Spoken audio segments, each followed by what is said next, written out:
மொச்சக்கொட்டை புளிக்குழம்பு எப்படி பண்ணுறதுன்னு பார்க்கலாம். அதுக்கு நான் முதல்ல குக்கரில் ஒரு 7-8 மணி நேரம் ஊற வச்ச மொச்சையை சேர்த்துட்டு அது மூழ்கிற அளவுக்கு தண்ணி சேர்த்து ஒரு 7-8 விசில் வர்ற அளவுக்கு வச்சு எடுத்துக்கோங்க.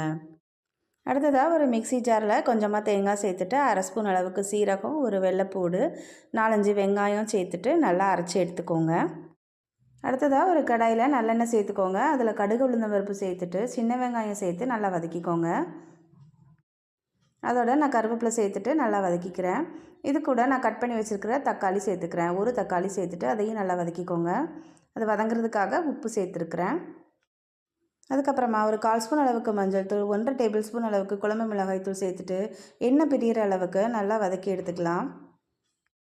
எண்ணெய் பிரிஞ்சு வந்துட்டு இது கூட நான் கட் பண்ணி வச்சுருக்கிற கத்திரிக்காய் முருங்கைக்காவை சேர்த்துட்டு அதையும் லேசாக வதக்கி விட்டுட்டு அது கூட கொஞ்சமாக தண்ணி சேர்த்துக்கிறேன். அதுக்கப்புறமா நான் புளி கரைச்சி வச்சுருக்கிறேன். ஒரு லெமன் சைஸ் அளவுக்கு புளியை கரைச்சி வச்சு அந்த தண்ணியை சேர்த்துட்டு கத்திரிக்காய் முருங்கைக்காய் நல்லா வேகிற அளவுக்கு வேக விடுங்க. கத்திரிக்காய் முருங்கைக்காய் பாதி வேகும் போதே இதில் வேக வச்ச மொச்சக்கொட்டையை சேர்த்துட்டு அதையும் கொதிக்க விடுங்க. ஒரு 5-6 நிமிஷம் கொதித்த பிறகு நம்ம இது கடைசியாக தேங்காய் பேஸ்ட் சேர்த்துக்கலாம். ஏற்கனவே நம்ம அரைச்சி வச்சுருக்கிற தேங்காவை இதோட சேர்த்துக்கலாம். சுவையான மொச்சக்கொட்டை புளிக்குழம்பு ரெடி. இந்த வீடியோ பிடிச்சிருந்ததுன்னா லைக் பண்ணிவிட்டு ஷேர் பண்ணிக்கோங்க. தேங்க்ஸ் ஃபார் வாட்சிங்.